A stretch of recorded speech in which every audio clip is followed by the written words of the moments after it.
Welcome to the IT Collab, the podcast where the realms of community and collaboration intersect to revolutionize the delivery of IT managed services. I'm your host, Brandon Barnes. Whether you are an experienced IT professional seeking to expand your skill set or a visionary business leader in search of innovative solutions, we have you covered.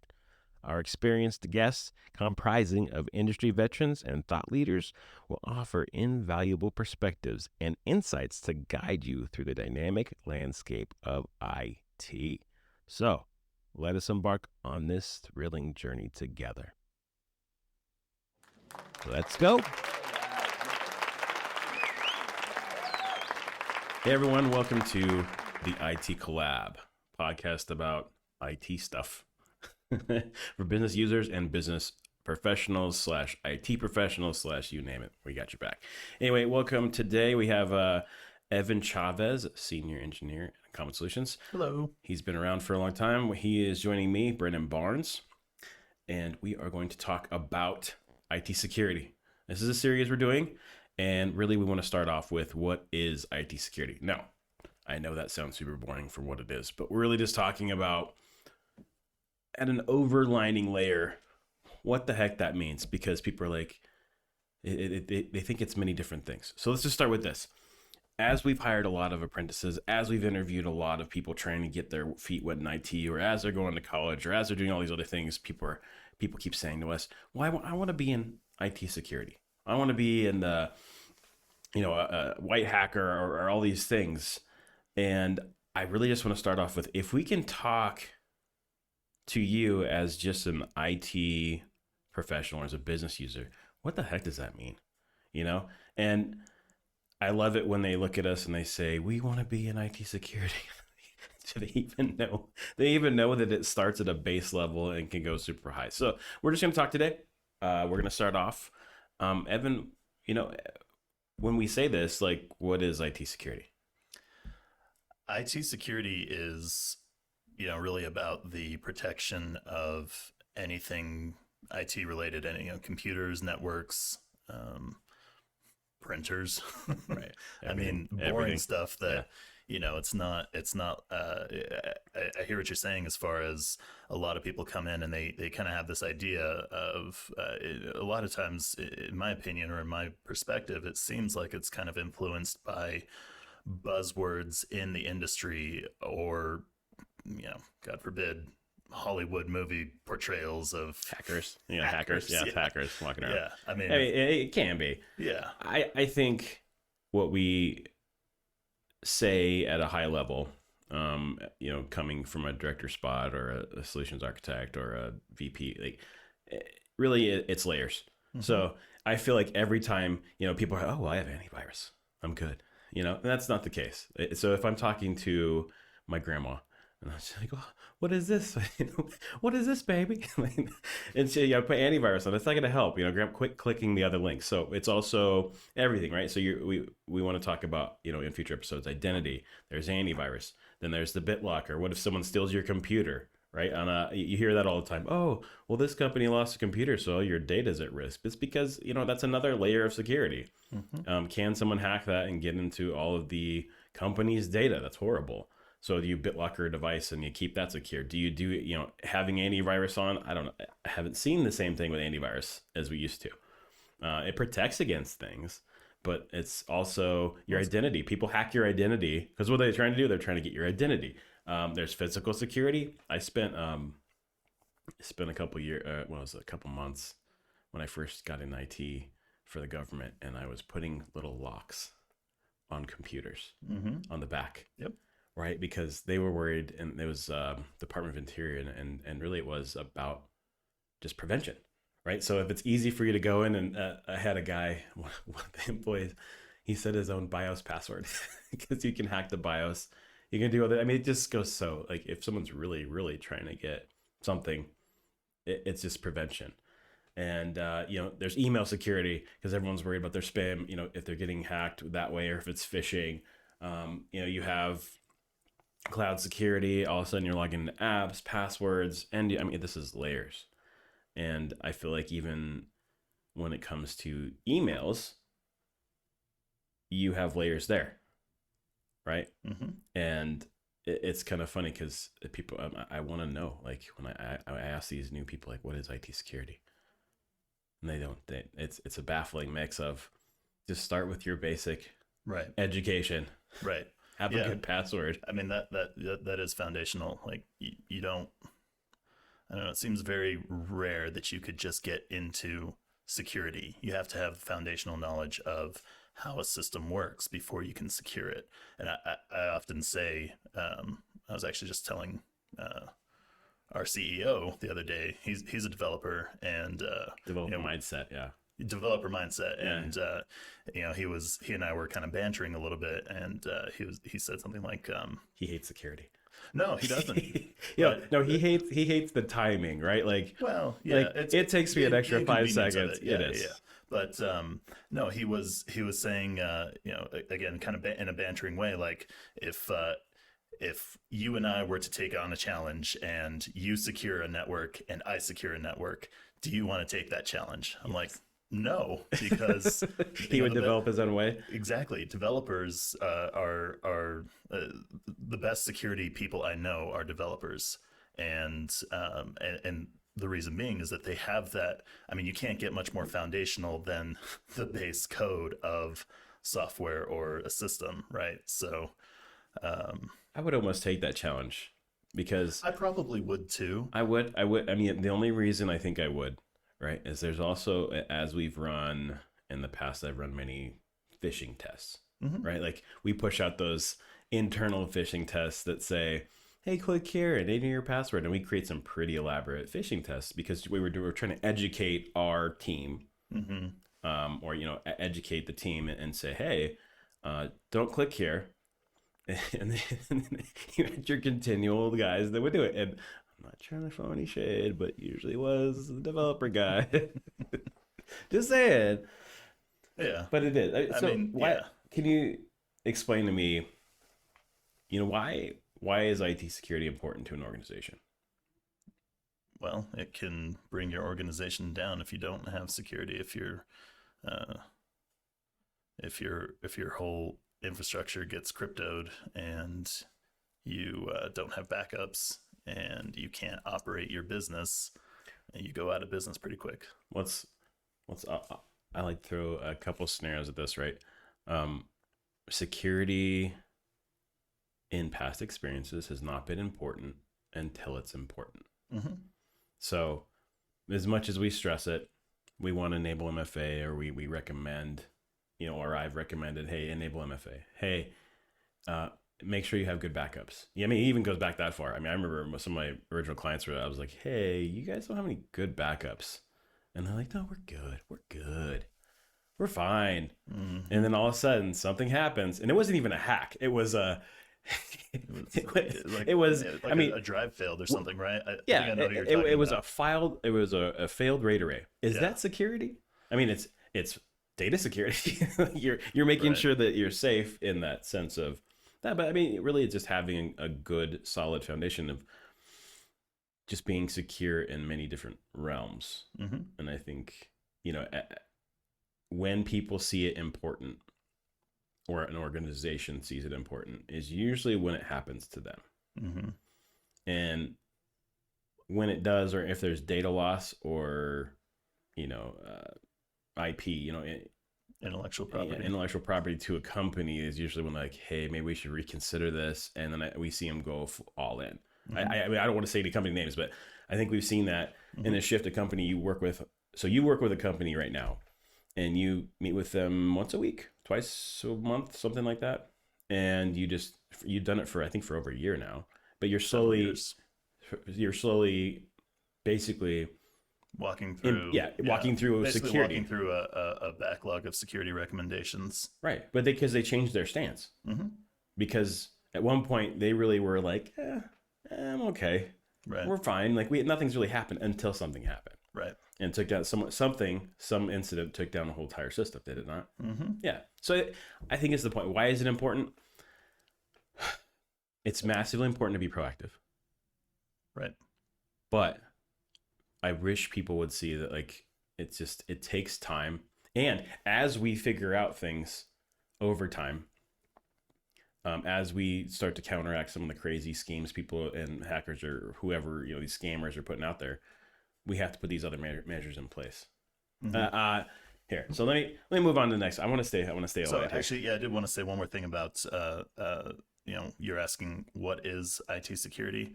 It's security at a again, going back to a foundational kind of definition, it's protection or mitigation against risk. Yeah. So what is risky? Yeah. What threatens a company? And the like you said, backups can be security because the loss of productivity or okay, so let me throw this to the next question. Okay. Yeah. So, can you describe the different types of threats an IT security system is designed to combat? The different kinds of threats in IT security system. Yeah, and you say IT security. I mean, when we say IT security system, it's you implementing basically like almost like a security roadmap, right? But can you describe some of those? Yeah.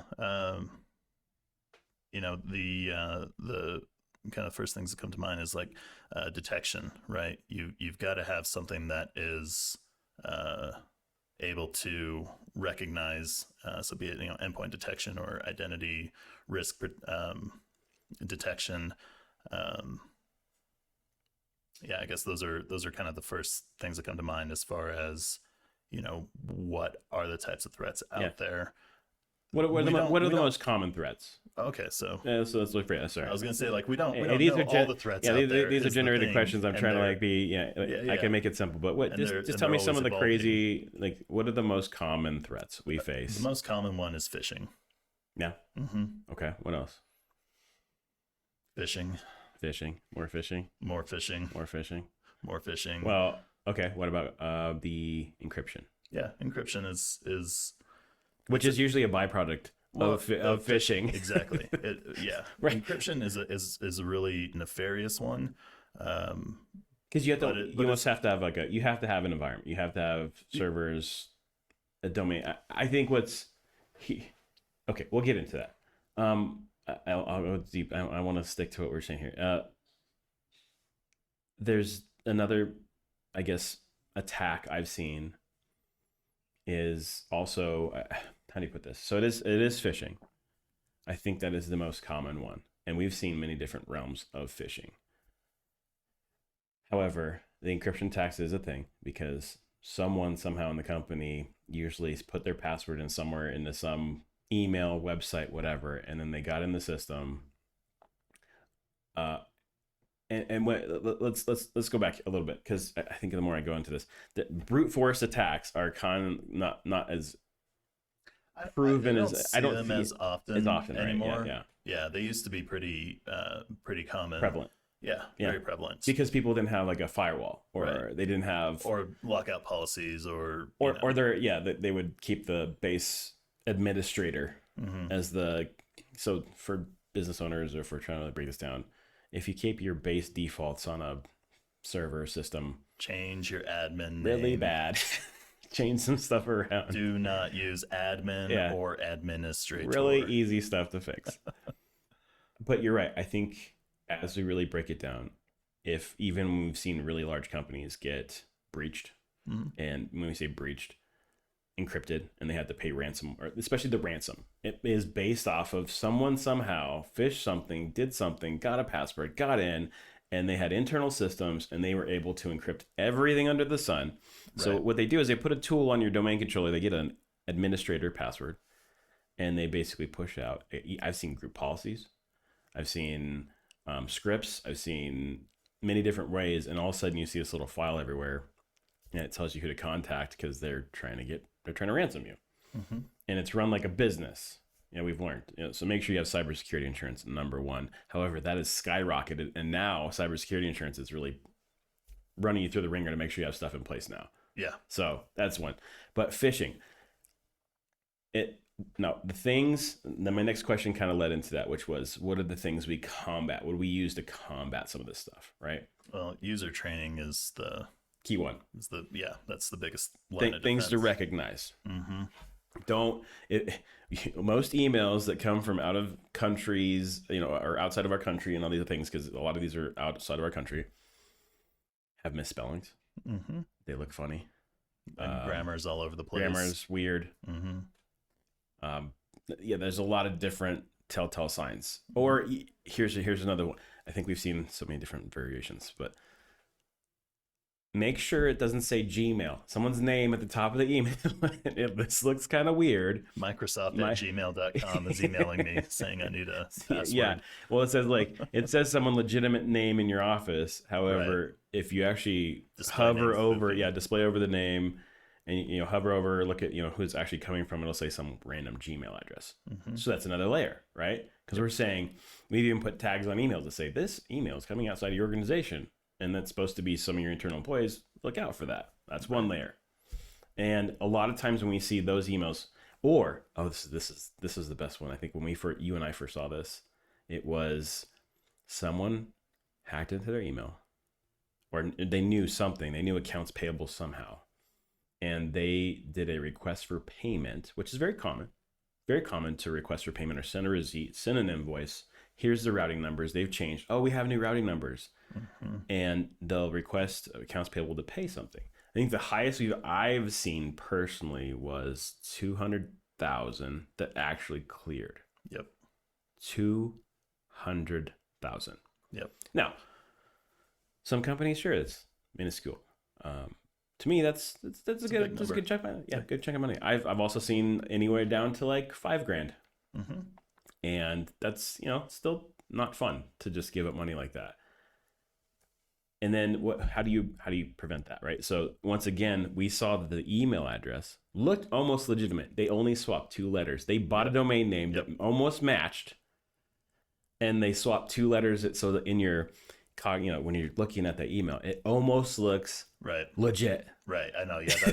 That's and you caught it. It was that one's super clever. I've seen it 3 times now. Like when so for example, if you have a domain, like your legitimate domain has like R and N back to each other, it's like barn.com. Yeah. And somebody goes out and buys bam.com, and that M kind of looks like an R and an N. And an N. Yeah. I mean, it's stinky like that. Mm-hmm. But having that, once again, the layer there would be, the preventative measure would be, make sure you have some kind of tag that say this email is coming outside your organization. Hence, something coming from another one we see a lot of is like, oh, so-and-so, the owner is requesting Apple gift cards, and it's always the new employee and they're in the system. Right.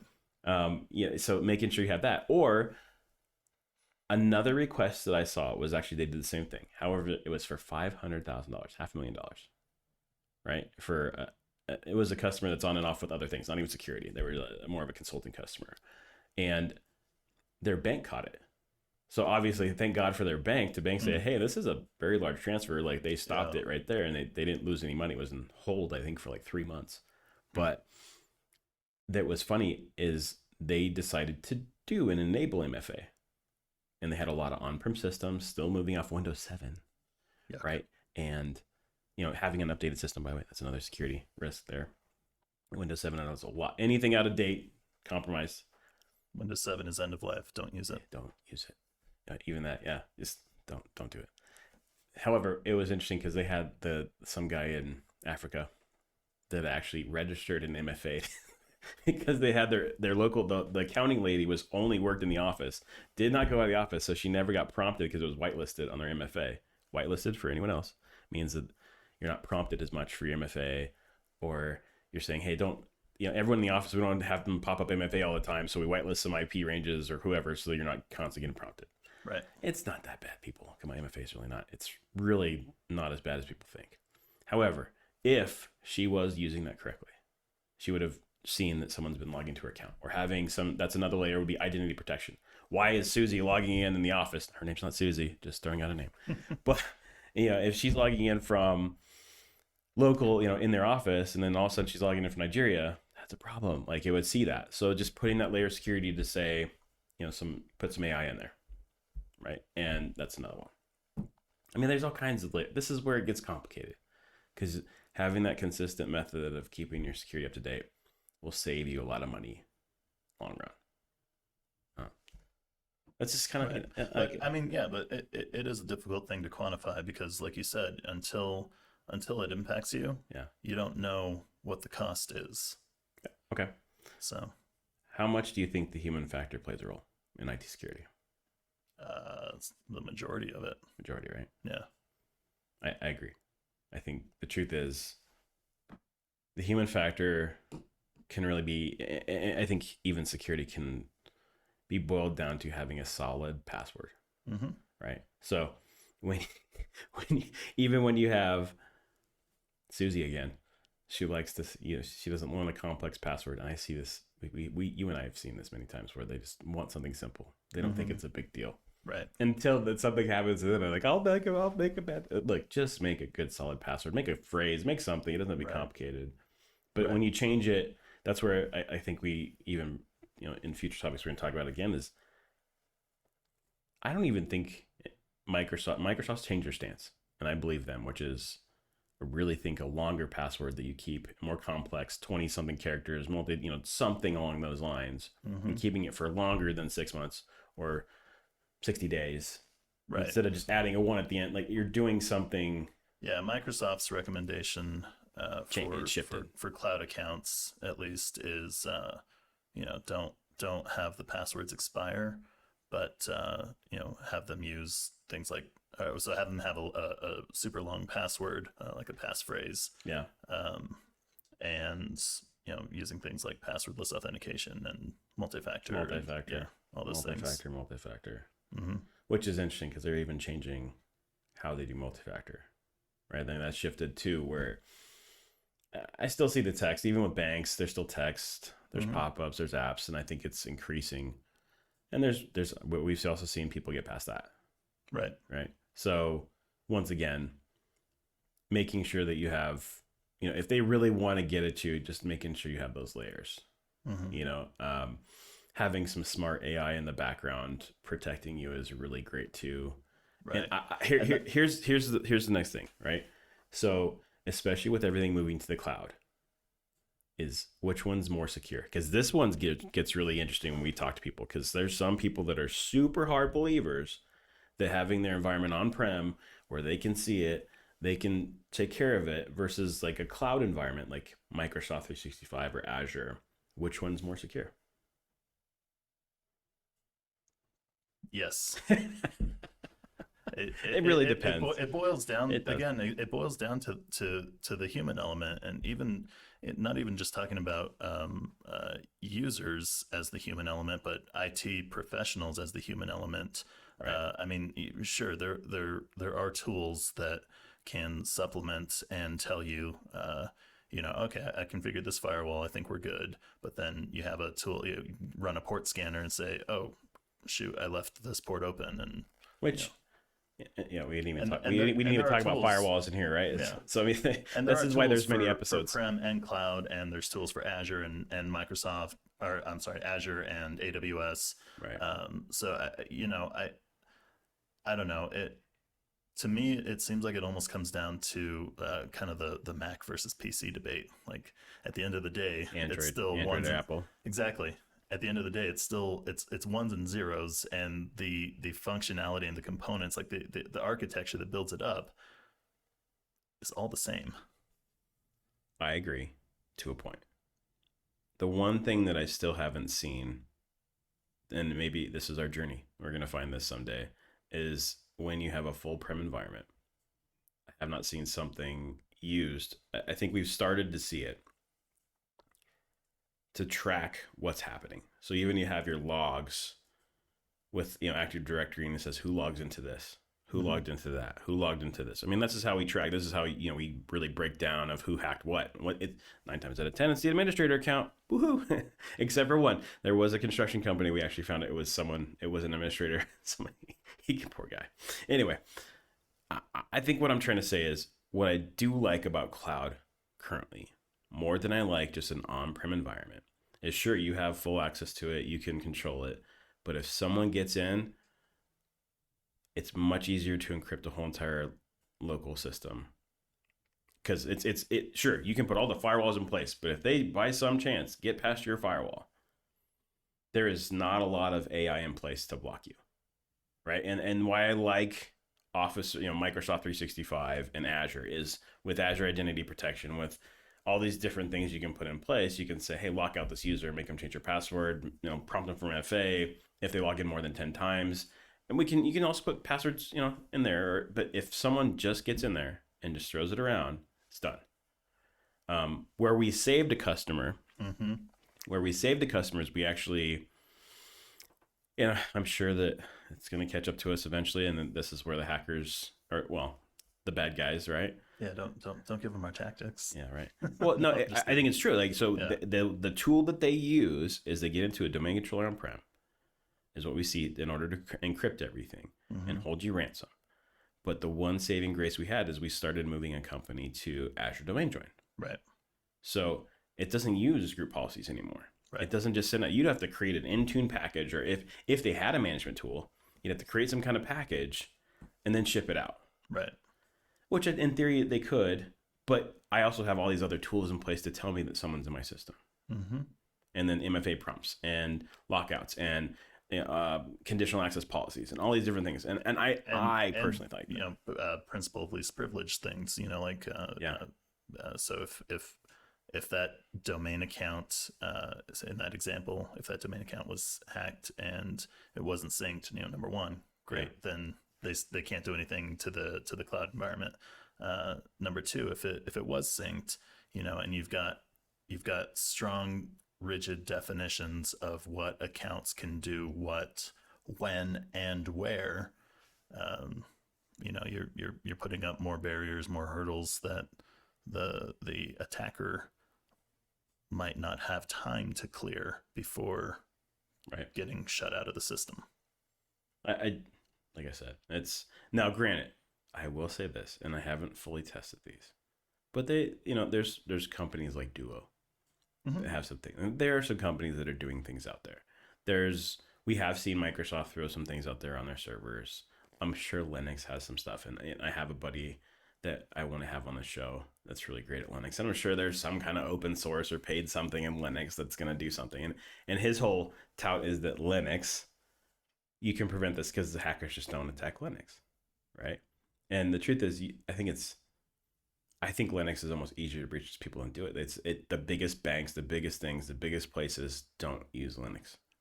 So his whole goal is to basically start a Linux MSP and convert everyone to Linux. That's an option. That's definitely an option. Sure. And he can do all kinds of crazy stuff with that. But we're talking how many systems, right? Like, it's just I don't see that happening overnight. That'd be Certainly out there. Not for end users. No. I get it. I mean, it's different. It's a different. I was at my kid's school last night, and I ended up running into the computer teacher. Right, I'm buying some gear, right? Sure. And she runs the swag shop right there, and she is telling me that they got rid of typing, right, and that they're bringing it back because these kids don't know how to type anymore. Mm-hmm. And I'm like, oh man, I was like happy to get to like 50 words a minute when I was in high school. Like, right. I was a master, and at this day and age, she said that, when she has these kids in there, she's teaching Office products, mm-hmm. and how important that is in today's workforce. Yeah. Because these kids are, they're just used to their phones or some apps, or they're not used to anything other than Google Docs. So right. It's out there. Right. It's crazy, but yeah, I've seen a meme several times in a bunch of different flavors or iterations of it, where it's like this giant city architecture, and it's got all these complex systems, and down at the very bottom you see it's barely standing on one pillar, and that pillar is Excel. Yeah, there you go. Excel is great, but that's where you promise more. Anyway, runs the world. In order to go back to we're going to circle the security here. I know we have many episodes, and we haven't even breached the surface of what IT security is. We're just trying to get it out there and educate people. So, hey, thanks for joining us today. We have many topics to cover, and we're going to do a security series, everything from identity, antivirus, bill lock. We're going to go through it all and try and cover this over time. So, look it up. start from the beginning. Start from here. If you haven't already started, keep going. And we're just going to try and go over this. And later on, we're probably going to have to go over it again because something's going to change. But that's what we do. Thanks for joining us. Don't forget to like, subscribe, smash it, whatever whatever the kids call these days. Go ahead and get it done. I appreciate it for joining us. Evan, have a great day. It's your birthday tomorrow. You as well. Have a good one. See you guys.